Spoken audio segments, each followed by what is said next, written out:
پڑھیں کیا، کس وقت کیا کریں، پہلا روزہ کس طرح سے ہم اس کو، عبادات کون سی کریں؟ روزہ تو صرف بھوکا رہنے کا نام نہیں، نہیں، آنکھوں کا روزہ، کانوں کا روزہ، جذبوں کا روزہ، اللہ تنہائیوں کا روزہ۔ 7 سلام ہے، 7 آسمان ہے، 7 زمینیں ہیں، 7 طواف، 7 ہفتے۔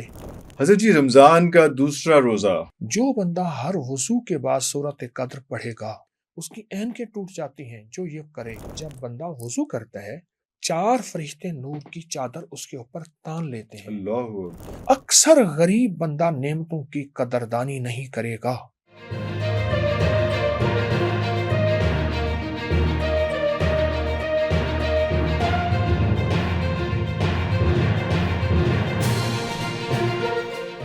حضور یہ کیا ایسا موقع آتا ہے، کیا ایسی صورتحال آتی ہے؟ کیا رمضان اسی کام کے لیے ہے کہ آپ سحری تک جو ہے وہ فلمیں دیکھیں، ڈرامے دیکھیں، یا یوٹیوب پہ اپنا وقت برباد کریں، یا آپ جا کے کرکٹ کے میچ دیکھیں اور اس کے بعد سحری کر کے کبھی کبھی ظہر اور کبھی کبھی عصر کے وقت تک سوئے رہیں اور اس کے بعد آپ مرغن غذاؤں کے ساتھ آپ روزہ کھولیں اور آپ کہیں کہ جناب رمضان کا پورا ایسنس جو ہے، رمضان کی پوری برکتیں ہم نے سمیٹ لی؟ روزہ تو صرف بھوکا رہنے کا نام نہیں، نہیں، آنکھوں کا روزہ، کانوں کا روزہ، جذبوں کا روزہ، تنہائیوں اللہ کا روزہ۔ اصل میں روزہ ایسا ہے جیسے بچہ باہر گیا، بہت ہی میلا کچالا ہو کے آ گیا اور بہت دنوں کے بعد آیا، ماں نے دیکھا یہ کیا ہو گیا۔ اب ماں اس کو دھونا چاہتی ہے، اس کا لباس بھی، اس کا اندر بھی، اس کا جسم بھی، اور اس کے بکھرے ہوئے بال بھی سنوارنا چاہتی ہے۔ وہ کریم شہنشاہ 70 ماؤں سے زیادہ محبت کرنے والا، اللہ وہ کہتے ہیں میرے بندے سال کے بعد 1 مہینہ ایسا آ رہا ہے، آنا تو ہے تو نے مجھے میرے پاس، پر جس طرح تیرا کفن سفید ہو اس طرح من بھی، تیرا جذبہ بھی، تیری تنہائیاں بھی پاک ہوں، سفید ہوں۔ اللہ یہ رمضان ہے، اور اس رمضان کو میسر کو مؤثر بنانا ہے۔ میسر تو ہے، میسر تو ہے ہر سال، اس کو مؤثر بنانا ہے، اور اس کو مؤثر بنانے کے لیے اپنی تنہائیاں، اپنی نظریں، اپنے جذبے، اپنے قدم، حتیٰ کہ حلال رزق سے روزہ رکھنا ہے۔ کئی لوگ ایسے ہیں جو سمجھتے ہیں کہ ہمارا رزق مشکوک ہے، وہ حلال رزق ادھار پہ لے لیتے ہیں، ادھار اس سے روزہ رکھتے ہیں اور اپنے رزق سے اس کو دے دیتے ہیں۔ جن کو اللہ شک ہوتا ہے شاید ہمارے رزق میں کوئی چیز گڑبڑ ہے۔ جو ذرا پیوریفائی کرنا چاہ رہے ہوں اس مہینے کے اور سارا کچھ کرنا چاہ رہے ہوں، تو بیسک کون کون سی چیزیں ہیں کہ ہم رمضان کی آمد کا اہتمام جو ہے کس طرح سے کریں؟ رمضان کا طلوع اور غروب کو توجہ دیں، توجہ دیں۔ طلوع سحری، غروب افطاری۔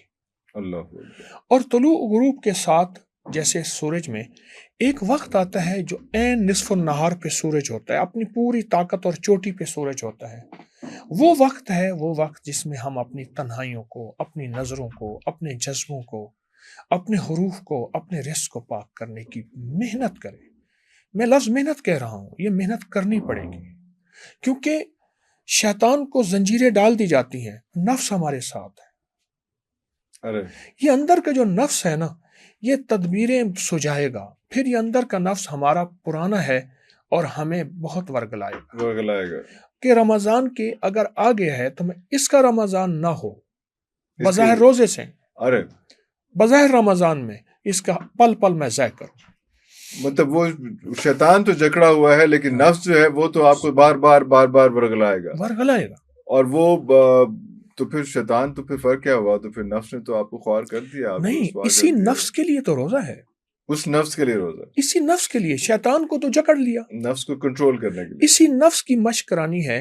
پھر رمضان جو ہے رمز سے ہے، اس کے معنی جلا دینا، چاہتوں کو جلا دینا، خوشیوں کو جلا دینا۔ یاد میں تیری سب کو بھلا دوں، کوئی نہ مجھ کو یاد رہے، تجھ پہ سب گھر بار لٹا دوں، خانہ دل آباد رہے، نظر سے اپنی سب کو گرا دوں، فقط تجھ سے فریاد رہے، اور یار رہے یار اب تو میرا، اور میں تیرا یار رہوں، ہر وقت ذکر و فکر میں تیرے مست رہوں، سرشار رہوں۔ اللہ اور ہوش رہے نہ مجھ کو کسی کا، مگر میں تیرا ہوشیار رہوں۔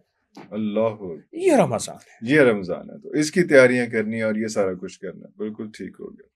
حضرت جی بہت شکریہ آپ کے ٹائم پہ۔ حضرت جی میں بتائیے کہ ہم نے وہ تو ایک بات ہوگی کہ رمضان کی تیاری ہم نے شروع کر دی، اب ہم پڑھیں کیا، کس وقت کیا کریں، پہلا روزہ کس طرح سے ہم اس کو، سحری افطاری تو ہم کر لیں گے، لیکن ہم اس میں عبادات کون سی کریں جو نفلی ہوں یا ویسے وظائف ہوں یا ویسے ذکر اذکار ہوں، وہ کس طرح سے کریں؟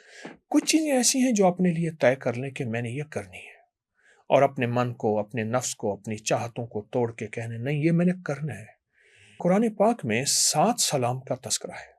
اللہ اکبر، سلام علی نوح فی العالمین، سلام قولا من رب الرحیم، سلام ہی حتی مطلع الفجر۔ 7 سلام ہے، 7 آسمان ہے، 7 زمینیں ہیں، 7 طواف، 7 ہفتے، ثواف کے جو چکر پھیرے ہیں وہ 7 ہیں۔ 7 ہیں۔ کائنات 7 کے ساتھ بہت جڑی ہوئی ہے، اور اللہ نے 7 سلام ہے، اور 67 7 سال، 17 سال، 27 سال، تو یہ 7 سلام اگر آپ صبح شام یا ہر نماز کے بعد 7 بار پڑھ لیں اور اپنی 7 مرادیں، 7 مسئلے، 7 مشکلیں اور 7 کوئی پریشانیاں، ناکامیاں، ان کا سخت تصور کر لیں، تو اس کا سب سے بڑا نتیجہ، سب سے بڑی برکت یہ ہوگی، روزہ بھی ہوگا، پھر روزے کے ساتھ جو عمل کیے جائے اور پھر روزہ بھی فرض ہو، اس کی طاقت اور تاثیر بڑھ جاتی ہے، اور یہ مسائل بھی حل ہوں گے، مشکلیں بھی دور ہوں گی، اور نفس اور شیطان کے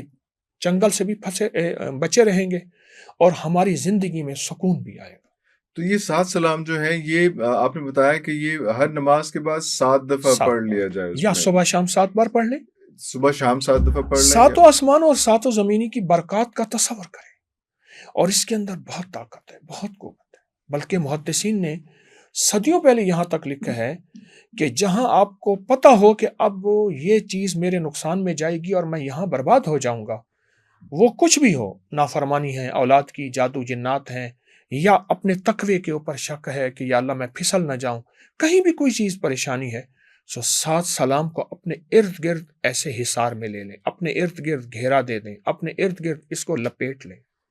یہ پورے آپ کے زون کریٹ کر دیتا ہے، یہ پوری کمال کی ایک ہے، شیلڈ بنا دیتا ہے 7 طاقتور، سلام اس میں۔ کوئی پھر شیطانی، جادوئی اور نفسیانی خواہشات، کوئی چیز اس کو توڑ نہیں سکتی اس کو انشاءاللہ۔ توڑ نہیں سکتی، تو کوشش کرنی چاہیے پھر تو مجھے لگتا ہے کہ یہ رمضان میں تو اس کو شروع کر لیں، لیکن اس کو کنٹینیو اگر کریں۔ رمضان میں 7 پہلے روزے، جی اس کو اگر اپنی زندگی میں ترتیب بنا لے، رمضان کے پہلے 7 پہلے روزے، 7 روزے، یعنی پہلے عشرے کے پہلے 7 روزے میں جی اس کو اگر مقرر کر لیں، میں چاہوں گا کہ اگر آپ مناسب سمجھے تو میں آپ کو پورے رمضان کی ایک نظم دینا چاہتا ہوں، پورے رمضان کی ایک ترتیب دینا چاہتا ہوں، تو اس کو پہلے رمضان میں ترتیب دیں اور اپنے بچوں کو ابھی سے یاد کرائیں، اور ابھی سے اس کو رمضان میں اپنے اوپر انشاءاللہ شامل کر لیں زندگی میں۔ بالکل ٹھیک ہوگا۔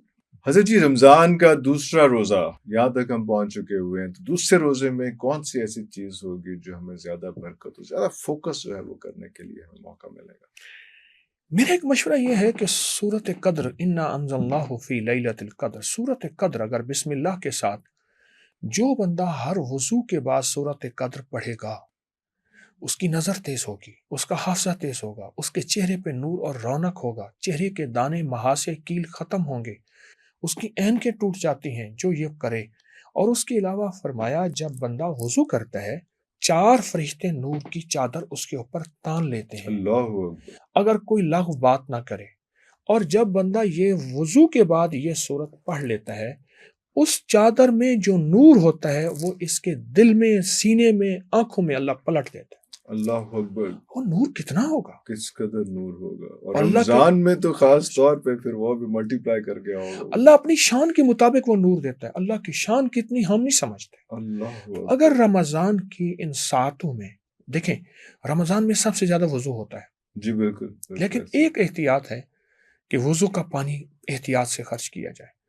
سب سے زیادہ وضو ہوتا ہے، اگر رمضان میں یہ وضو کی ترتیب بنا لیں تو انشاءاللہ بہت نفع، بہت فائدہ اور بہت حیرت انگیز برکت ہو۔ نارملی وضو کے بعد جو ہے وہ اشہد ان لا الہ الا اللہ و اشہد ان محمد عبدہ رسول پڑھا جاتا ہے، تو اس کے ساتھ جو ہے پھر سب دعائیں مقبول ہیں، سب دعائیں اس کے محبوب ساتھ ہیں، یہ بھی لیکن اگر سورۃ قدر انا انزلنا کو شامل کر لیا جائے، وہ نہ صرف- چھوڑیں، وہ اس کے ساتھ ایڈ صرف کر ایک لیں، بار ایک بار ایڈ بس۔ کر لیں اس میں۔ بالکل صحیح۔ آپ نے وضو کے پانی کی بات کی، زیادہ بہا دیتے ہیں ہم یا کوئی اور کیا؟ ہم وضو کے پانی کو بہت ضائع کرتے ہیں، نل کا ٹوٹی کھلی ہوتی ہے آئے اور ہم وضو کا پانی ضائع کر رہے ہوتے ہیں، ایک وقت آتا ہے پھر قطرے قطرے کو ترستے ہیں۔ ہائے ہائے ہائے ہائے، وضو کا پانی وضو کے نام پہ، وضو کے نام پہ، اور گھر دھلائی کے نام پہ، اور گھر سجائی کے نام پہ ہم اللہ کی نعمت کو ضائع کر رہے ہیں۔ ضائع کر رہے ایک آپ کو ایک راز بتاؤں، جو بندہ پانی ضائع کرے گا کسی بھی شکل میں، پانی ضائع کرے گا، اس کی 3 چیزیں اس کی نظروں کے سامنے ختم ہوں گی اس وقت تک جب تک موت نہیں آئے گی۔ ہاں، مثلاً ایک وقار جس کو عزت پروٹوکول کہتے ہیں، رسپیکٹ رسپیکٹ، پروٹوکول، ہاں جی، دوسرا رزق، ہائے ہائے، تیسرا سکون، سکون، وہ اولاد کی شکل میں، وہ مال کی شکل میں، معاشرے کی شکل میں، وہ بیوی شوہر بیوی کی شکل میں، یہ 3 چیزیں لٹ جائیں گی۔ جو پانی بے دریغ بہائے گا۔ اس کی ایک وجہ ہے، آپ کوئی چیز 1 مہینہ سنبھال کے 1 سال سنبھال کے رکھیں اور کوئی بندہ آئے اس کو دیں اور آپ کے سامنے وہ چیز ٹوٹے کر دے، ٹکڑے کر دے، آپ کو کتنا دکھ ہوگا؟ کتنا دکھ ہوگا، اربوں سال سے میرے اللہ نے زمین کے اندر یہ پانی سنبھال کے رکھا ہے، سنبھال کے اربوں رکھا، سال سے، آپ یہ سوچیں، اور آپ اس کو بے دریغ ضائع کر جا رہے اربوں سال سے۔ میرا اللہ کہتا ہے میرے بندے تو کیا کر رہا ہے؟ کیا کر رہے ہیں؟ اچھا ٹھیک ہے، پھر میں تیری 3 چیزیں چھین لوں گا۔ اوہ، اوہ، آپ ایک چیز محسوس کریں، اکثر غریب بندہ نعمتوں کی قدردانی نہیں کرے گا۔